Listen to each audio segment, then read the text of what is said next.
into a new job as India's permanent representative in New York. Uh, uh, Literally a few days when we had to contest the election for that post, and we found ourselves pitted against a sitting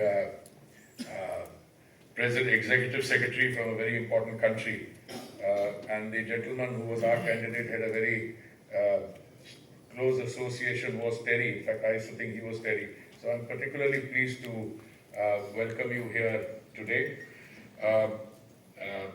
Your Excellency, the Ambassador of the European Union to India, Mr. Ugo Astuto, Justice Pratibha Singh, to whose friendship I lay a claim, and I'm very happy that you are here to provide a particular perspective. Nitin ji, Ajay ji, Vibha ji, friends, ladies and gentlemen. Now, maybe this is what happens when you grow old, but I was asking some of my colleagues in the speaker's room. I recall having done this on some earlier occasions, and then one of them whispered to me, "This is the third time you've been involved in something like this." So it's not bad, but I go back to a period when this endeavor was called the Delhi Sustainable Development Summit, and it has evolved from there. When this Delhi Sustainable Development Summit took shape and it evolved, some of the multilaterally set processes had not even started. I remember I went to New York in, I think, 2009. That is when we were winding up the Millennium Development Goals, when the groundwork was being laid for the Sustainable Development Goals. And one of the issues which I remember the most is that the Global South at that point of time wanted to ensure that the Sustainable Development Goals, or the Agenda 30 as they came to be known, should avoid the mistakes, somewhat costly, of the Millennium Development Goals, which were essentially the product of some conceptual, intellectual work done in the think tank of the West, came in the form of prescription, whereas the Sustainable Development Goals were negotiated from ground upwards, and they reflected the stakeholder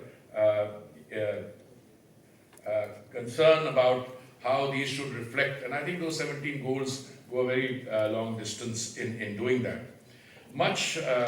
Many other things have happened during this period. The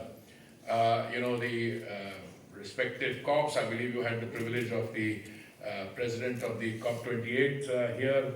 I was with him when we celebrated India Energy Week a few days ago. But we are also meeting at a time when India has assumed the presidency of the G20. And I should like to recall, for those of us who are not perhaps as familiar with this, that the G20 itself was conceived, and the G20 in its present form as a summit level group took birth at a time of a crisis.